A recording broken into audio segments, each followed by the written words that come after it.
Should we take a look at some reporting? Raise your hand. How many of you have looked at the campaign reporting before? Anybody looked at the campaign reporting before? David, you have, Sandy, you have.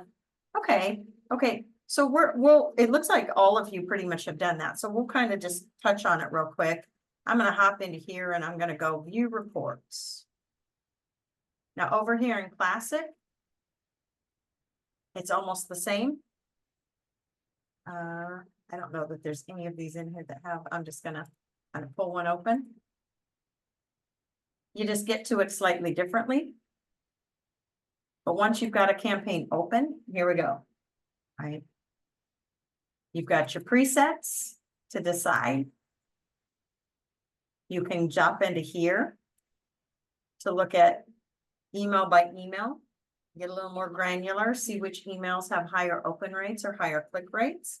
It's got a higher open rate. We want to kind of mimic that. If you've got an email that's got a lower open rate than some of the others, you might want to go adjust it. Right? Same with clicks and our click to open rate. The other thing I like to show folks is if you go to current, it looks different. Active contacts are going to tell you who's still actively in that sequence. 95% of the time, that means they're sitting on a timer waiting for the next action to happen. Okay. Queued means they have finished the sequence. And I always thought that was a strange wording myself, but that's what I like to tell people. Queued means they finished, right? Doesn't mean they're queued waiting on the next thing. Waiting on the next thing is active. Does that make sense? Yeah. Same thing over here in Classic, right? Because once we're in there, oh, that one hasn't been published. My bad. But it's the same look in Classic once you get into your automation. Okay.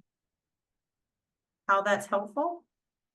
You're going to be able to see how many opted in, how many took the next action, how many took the next action, right?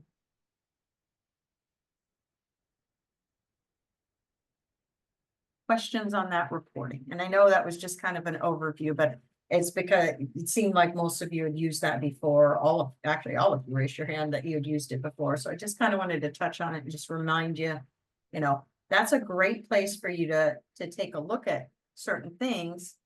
For instance, going back into our re-engagement offer. Now it's not published, so we're not going to see it, but I'm going to show you where our numbers might be. Right? You're going to see how many people got tagged into it, and you're going to see how many people submitted the form to schedule their maintenance, right? Or to send a referral or purchase that next upsell that we offered. You're going to see how many came in and how many actually did it. Boom, quick math, and you're there. What's our conversion rate on that offer? Did it work or did it not? We need to know these things, right? If it's not working, we got to either offer something different or change our verbiage in these emails.